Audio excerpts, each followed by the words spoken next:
தாவேகா தலைவர் விஜயை திமுக கூட்டணிக்கு அழைத்தால் நாங்கள் வரவேற்போம் என்று விடுதலை சிறுத்தைகள் கட்சி தலைவர் திருமாவளவன் தெரிவித்துள்ளார். கன்னியாகுமரியில் செய்தியாளர்களை சந்தித்த அவர், விஜய் உட்பட எந்த கட்சியையும் கூட்டணிக்கு அழைக்கும் அதிகாரம் திமுக தலைவர் ஸ்டாலினுக்கு இருப்பதாக தெரிவித்தார்.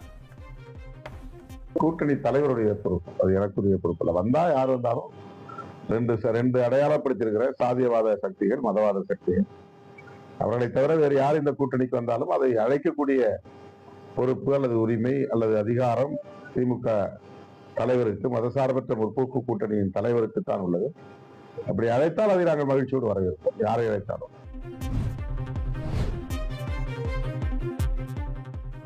உத்தரப்பிரதேச மாநிலம் பிச்னூர் மாவட்டத்தில் பண்ணை வீட்டிற்குள் புகுந்த சிறுத்தையை வனத்துறையினர் கயிறு கட்டி பிடித்தனர். இனாம்புரா கிராமத்தில் வசிக்கும் இக்பால் அகமது என்பவரது பண்ணை வீட்டில் புகுந்த சிறுத்தை இருவரை தாக்கியுள்ளது. பின்னர் குளியலறையில் சிறுத்தை நுழைந்ததை அடுத்து இளைஞர்கள் கதவை தாழிட்டு அடைத்து வைத்துள்ளனர். தகவல் அறிந்து சென்ற வனத்துறையினர் குளியல் அறை வாயிலில் வலையை வைத்து சிறுத்தையை பிடித்தனர்.